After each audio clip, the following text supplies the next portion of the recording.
What's up, Ragin Nation? How's it going? This is Alex Yu, and you're watching a Marvel edition of the Ragin Nation Show. This is just a web series where we're talking about all things matter in the world of Marvel films. This is episode number 28, and what we're going to talk about in this episode is 20th Century Fox, and what 20th Century Fox has to offer in their Marvel film franchises. And what do they have to offer? Not a whole lot, considering that they had nothing to show at San Diego Comic-Con, so let's just talk about a couple of news tidbits here and there. First of all, what's really awesome is that there's going to be a director's cut for X-Men Days of Future Past coming out on October 4th, 2014. It's going to be a director's cut Blu-ray, which is awesome because what they're going to include is those scenes that Rogue was cut out of. Remember in the theatrical cut of X-Men Days of Future Past, Rogue only appeared at the end of the film and she didn't have any lines. She just was seen in the background. Apparently they had a bunch of scenes filmed with Anna Paquin, but they did not make the final cut. She didn't make the cut because apparently her scenes affected the flow of the film. But with this director's cut, her scenes are going to be included in the film. So that is great. It's great to know that, you know, things that they filmed with key characters are going to be in the movie and we're going to see that version of it. So very, very awesome. Now, speaking of awesome and X-Men Days of Future Past, what was really awesome about X-Men Days of Future Past is the inclusion of the character of Blink, played by Fan Bingbing. She was awesome. I thought that she was going to be underwhelming in the film, but in the climactic battle in the future setting of X-Men Days of Future Past, she was awesome. In fact, she stole the show for the future sequence in the final battle. Her scenes were just absolutely brilliant, and man, I love those scenes with her in it. So, which makes her a really, really awesome character, and I'd love to see more of her.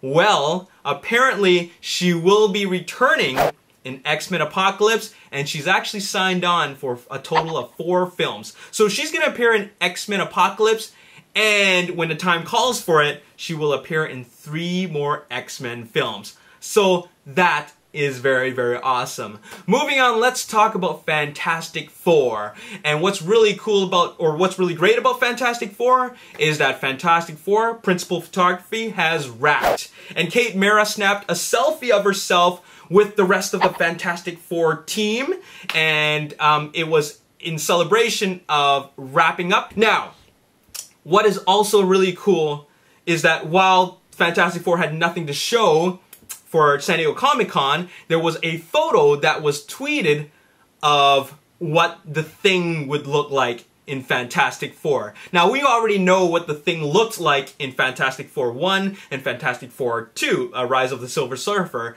and I don't think anybody was that impressed. It was really just, I think it was Michael Chiklis, who was in a foam suit, and it just looked terrible. I mean, it clearly looked like a guy in a foam suit. It just didn't look good.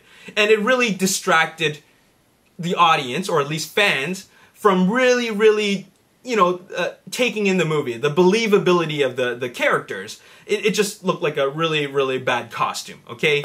This time around, the Thing is everything that version of the Thing is not. It is awesome. And from what I can tell, based on this green screen shot, this effect shot, is that the Thing is going to be huge and he's going to look like the Thing just like in the comics. Alright? Check this out. It looks great. And all we're seeing is just the top, the upper body of the Thing, but he looks huge, he looks excellent, and most importantly, it's not a foam suit. The way they're handling the Thing in the Fantastic Four reboot is exactly how they're handling, or how they handled the Hulk in the Avengers, which is all CG and a little bit of motion capture performance, but at the end of the day, it's going to be a CG character. Alright? Very, very cool. I'm at least glad that they're doing that. Okay? So, I'm pretty happy about that. That is something newsworthy of reporting. Finally, the last thing I gotta talk about is not from 20th Century Fox. It is in fact from Marvel Studios. And you know what? With X-Men Days of Future Past, we talked about how Fan Bingbing is coming back for the next film. Well, a character from Captain America the Winter Soldier apparently is coming back for another go-around.